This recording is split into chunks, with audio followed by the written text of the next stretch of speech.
Today we have a 2011 ML350. We'll be replacing all 6 of the spark plugs. In order to replace the spark plugs, first thing you do is you have to remove this top cover as well as the air cleaner box. Top cover just pull up, move to the side.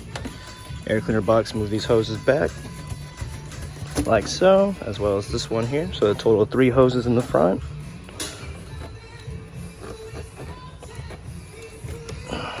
This one as well as pushing this back latch forward towards the car. Once you do that, just lift her up and we'll get to the rest of the engine. After you've removed that top cover as well as the air cleaner box, we now have all the coil packs exposed, 3 on each side as you can see. So we're going to remove these 2 torque screws here. They're T30s, moving both. Then we're going to pull the coil pack out. So I removed the 2 T30 torque screws on the first coil pack. Now you can either pull the coil pack out like I'm gonna do, or you can go ahead and unplug it by pulling this tab back and then pulling this tab back and just pulling the cable out, I believe. But I'm just gonna pull it out, wiggle it out gently, I guess. Put it to the side, and then with a 5/8 spark plug socket, we're gonna remove the spark plug. Alright, also I've removed 1 spark plug here, as you can see.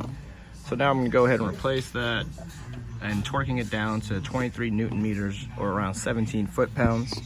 And then I'm going to do to all the rest of the 5 spark plugs on both sides and then close her up. So we now have all of our spark plugs removed. We're going to go ahead and install our new ones. If you're not using Iridium spark plugs, you're going to have to gap them 0.8 millimeters. However, we are. So we're going to go ahead and set all these in, then torque them down to 17 foot-pounds. So let's get it done. Now that I've torqued down all the spark plugs to 17 foot-pounds, I'm going to go ahead and reinstall all of the coil packs here.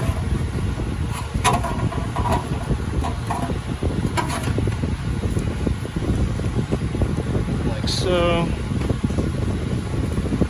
And then screwing the torque screws back on to each one.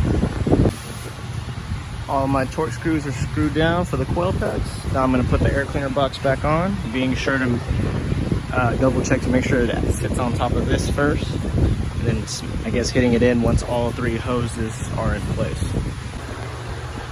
So the air cleaner box is on, latch is back in place. All 3 of my hoses in the front are in position now. I'm going to go ahead and slide this cover on the front, being sure to slide it into position first before tapping it down. Like so. Alright, so now all we gotta do is reset the light. So thanks for watching, y'all. Please like and subscribe. More videos to come.